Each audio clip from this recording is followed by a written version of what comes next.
Ćao svima, danas pravimo jedan lep hlebčić. Ima ukus kao kolač, bukvalno tako. Vrlo jednostavno se pravi. Ono što nam treba su 2 jaja, 200 ml jogurta, pola praška za pecivo, pola kašikice soli, 130 ml suncokretovog ulja i 230 g brašna. Prvo što ću da uradim je da ubacim jedno čitavo jaje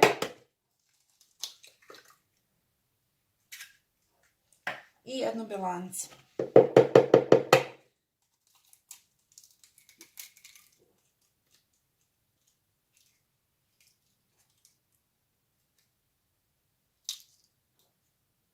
I žumanjce ćemo da ostavimo ovdje sa strane. Pa možemo početi da mutimo.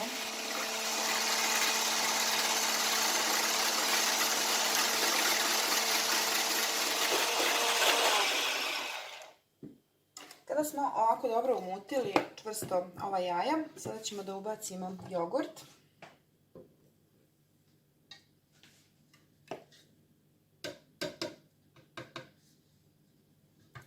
So i ulje. I nastavimo još malo da mutimo.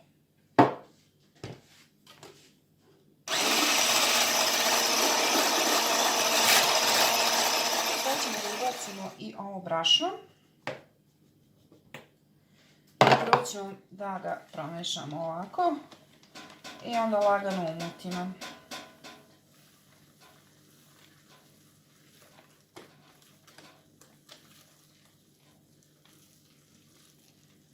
U ovom momentu možete uzeti ili ručnu mutilicu ili na najsporiju brzinu umutimo. Ja ću ovako ručno da ga zamutim. Sad ćemo da ubacimo prašak za pecivo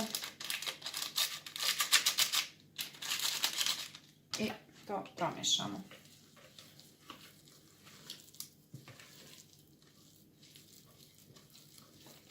Možete vjerno da uključite na 230 stepeni, a pored svega toga ja sam malo pouljila ovu tepsiju i posula sam brašnom.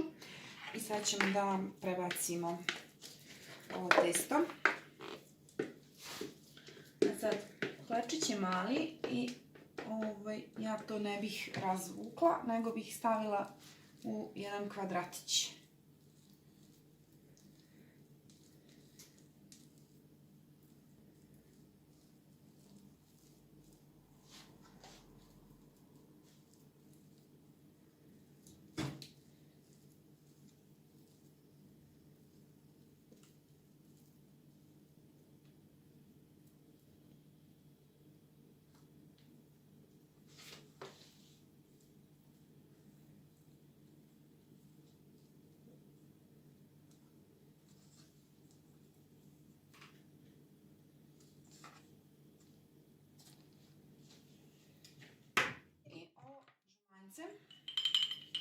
Ćemo ovako da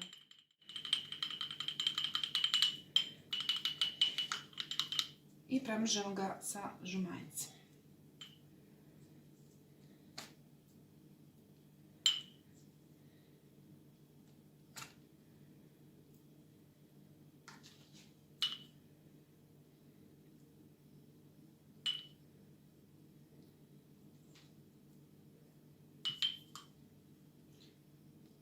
Hleb je savršen za doručak zato što se jako brzo pravi.